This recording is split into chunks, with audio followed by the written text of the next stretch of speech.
Hunter Pontius sealed North Dakota State's victory over Montana State in what will go down as a game for the history books. This game had it all. After the Bobcats took the lead in the first quarter, the Bison would answer right back in the second.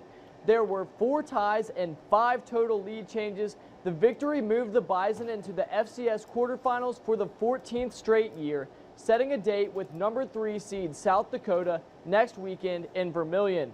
NDSU snapped Montana State's 26-game home winning streak and broke Georgia Southern's record of 45 FCS playoff victories.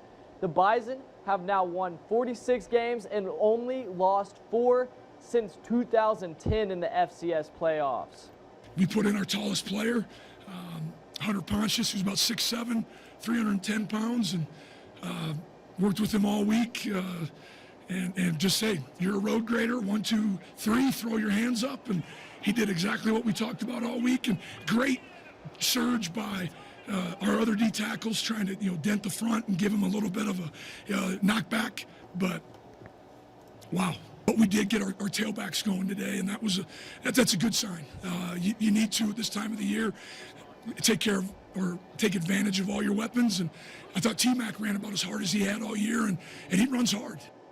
Let's take a look at the FCS bracket.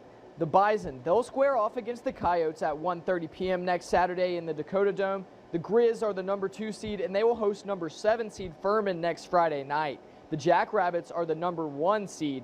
They'll be hosting Villanova at 11 a.m. next Saturday. The quarterfinals are rounded out with the Vandals hosting UAlbany in the nightcap next Saturday. The College Football Playoff Committee made its decision this morning, and it's going to upset some people. Michigan, Washington, Texas, and Alabama will be gunning for an FBS national championship. Both the Wolverines and the Huskies finished undefeated as conference champions. The Tide's inclusion means that undefeated ACC champs Florida State are on the outside looking in, which will definitely upset some folks. It hasn't been the shiniest of starts to the season for Dickinson State's women's basketball team.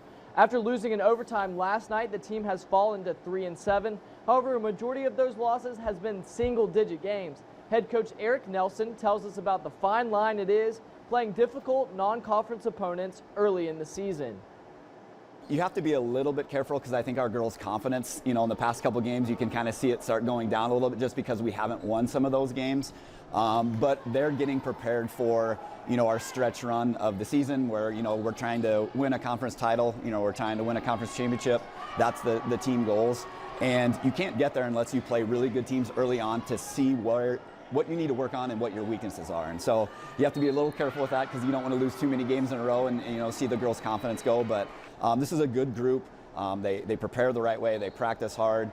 They're doing all the things the right way. And so those games will start to turn in our favor here soon, hopefully.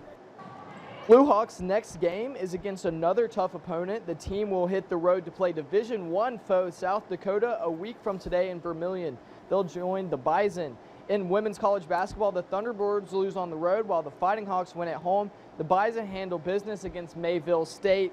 Minot State's women's hockey team sweep Botno. The Colts win in overtime in the NFL. The Chargers, the Falcons, the Cardinals, and the Dolphins all win on the road, and the Broncos fall at the hands of the Texans.